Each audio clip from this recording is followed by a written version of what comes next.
तो आप सभी का न्यू मिराकल कोचिंग सेंटर के ऑफिशियल यूट्यूब वीडियो में स्वागत है। तो चलिए, ये वीडियो बहुत ज़्यादा इम्पोर्टेंट होने वाला है उन सभी स्टूडेंट के लिए जो 10th का एग्ज़ाम देने वाले हैं या फिर जो 9th क्लास से 10th में जाने वाले हैं।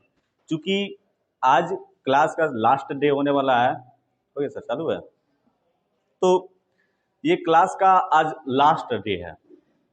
तो आज बताया जाएगा आप लोगों को कि कैसे एग्ज़ाम में अपने आप को आप प्रेजेंट कीजिएगा। क्योंकि एग्ज़ाम एक ऐसा वर्ड है जिसको सुनते ही बहुत ज़्यादा दिमाग पे टेंशन आ जाता है, हेजिटेशन आ जाता है। चाहे वो किसी भी क्लास का स्टूडेंट क्यों ना हो, चाहे वो 1 का हो, 2 का हो, 3 का हो या फिर वो ग्रेजुएट स्टूडेंट हो। जैसे ही हमारे दिमाग में एक वर्ड आता है एग्ज़ाम, तो जितनी सारी समस्याएँ हैं वो सभी समस्याएँ दिमाग में अपने आप आ जाती है। जैसे हम कैसे एग्ज़ाम देंगे, क्या हमको याद है, क्या हमको याद नहीं है, वे सभी।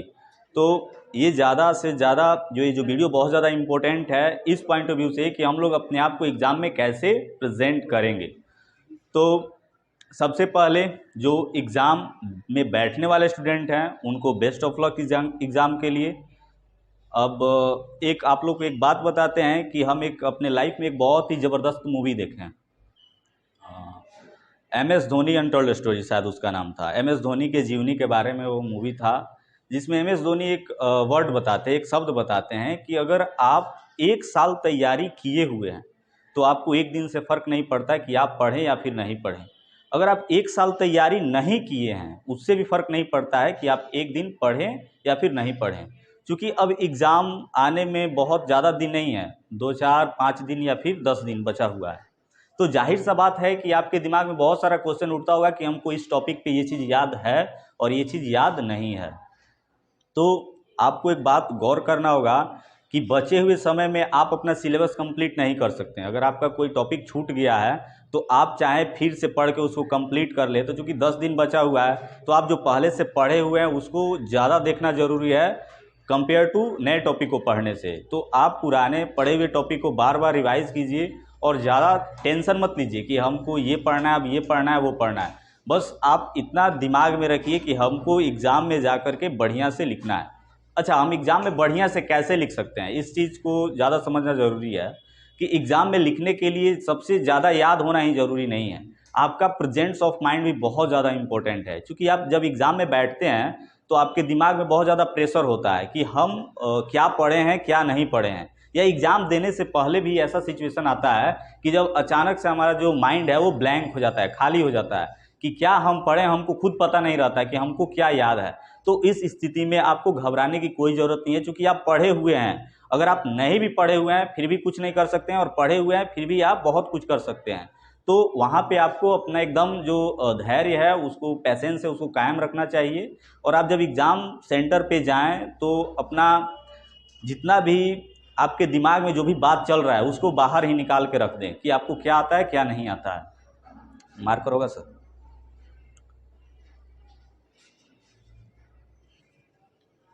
तो एग्जाम में बैठने वाले स्टूडेंट के लिए हमारा 3 टिप्स है। तो आप इस 3 टिप्स पे फुल फोकस कीजिएगा अगर आप एग्जाम में बैठ रहे हैं तो। पहला हमारा है MCQ टाइप का क्वेश्चन आता है, जिसमें 4 ऑप्शन रहता है और आपको किसी एक ऑप्शन में सही टिक मारना होता है। और इस सेक्शन से टोटल 50 क्वेश्चन आपको बनाने होते हैं। तो आप ध्यान दीजिएगा कि अगर आप 50 क्वेश्चन बना लिए हैं तो उससे ज़्यादा बनाने की कोशिश मत कीजिए, क्योंकि अगर आप 100 में 100 भी बना दीजिएगा फिर भी आपको नंबर 50 का ही मिलेगा। तो आप इतना ज़्यादा काम करने का कोशिश मत कीजिए, हो सकता है कि आपको उल्टा नंबर काट लिया जाए। इसके वजह से आपको ज़्यादा से ज़्यादा 50 क्वेश्चन ही इसमें सॉल्व करना है।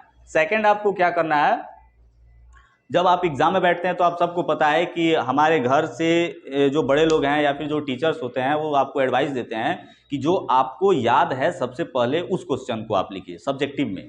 और ये बात सही भी है कि जो आपको क्वेश्चन याद होता है उसको लिखने में कम समय लगता है और आप फ्रस्ट्रेट नहीं होते हैं। क्योंकि आप ऐसे टॉपिक को लिखना स्टार्ट कर दीजिए जिसके बारे में आपको कुछ पता ही नहीं है, तो आप जैसे ही 2-3 लाइन लिखिएगा आप अपसेट हो जाइएगा और आप डिमोरलाइज हो जाइएगा।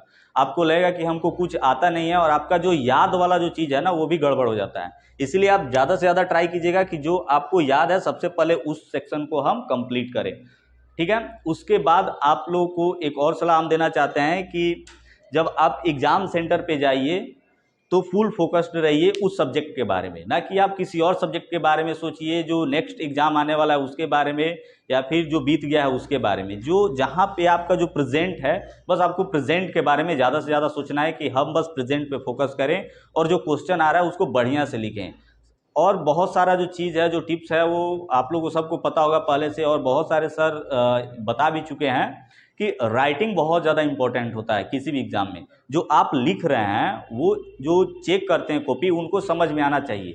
ऐसा नहीं कि आप 20 पेज लिख के आ गए और कॉपी जो चेक कर रहे हैं उनको एक पेज भी पढ़ने में समझ में नहीं आया, फिर आपको नंबर एक पेज का भी नहीं मिलेगा। तो इसीलिए आप लिखिए धैर्यपूर्वक, ये नहीं कि एकदम हड़बड़ाहट में लिखते जा रहे हैं, पेज का पेज फुल करते जा रहे हैं। ये सब चीज़ बहुत ज़्यादा ध्यान देने वाला होता है। और सबसे जो लास्ट टिप्स है वो बिहार बोर्ड स्टूडेंट के लिए, क्योंकि हम सबको पता है कि बिहार बोर्ड में बहुत बार ऐसा होता है कि जो लोअर स्टूडेंट होता है, जो एवरेज स्टूडेंट होता है, उसका ज़्यादा नंबर आता है कंपेयर टू जो बहुत तेज स्टूडेंट होता है। इसका सबसे बड़ा वजह यही है कि जो कमज़ोर स्टूडेंट होता है उसको लगता है कि हमको क्वेश्चन नहीं छोड़ना है, उसको याद नहीं भी रहता है तो वो लिखने का कोशिश करता है, थोड़ा बहुत लिखने का कोशिश करता है, वो ट्राई करता है और बहुत हद तक लिख भी देता है। ऐसा नहीं है कि आपको फुल में फुल ही याद है तभी लिखिए। अगर आपको थोड़ा सा भी आइडिया है उस क्वेश्चन के बारे में तो आप लिखना स्टार्ट कीजिए। हो सकता है कि लिखने के दौरान ही बहुत सारी चीज़ें याद आ जाती है और आप उस आंसर को कंप्लीट कर सकते हैं। तो जो थर्ड है, जो सबसे इम्पोर्टेंट है, वो ये है कि आप क्वेश्चन को खाली नहीं छोड़िए, आप उसके जगह पे लिखने का कोशिश कीजिए। हो सकता है कि आप उस टॉपिक से थोड़ा सा इधर से उधर हो जाएं, ज़्यादा दिक्कत वाला बात नहीं है, लेकिन आप लिखने का कोशिश कीजिए। तो चलिए वीडियो को एंड करते हैं और आप सभी को फिर से बेस्ट ऑफ लक एग्ज़ाम के लिए। आप अभी सब आप जाइए, एग्ज़ाम दीजिए, एकदम फ्री हो गया सर। चलिए ठीक।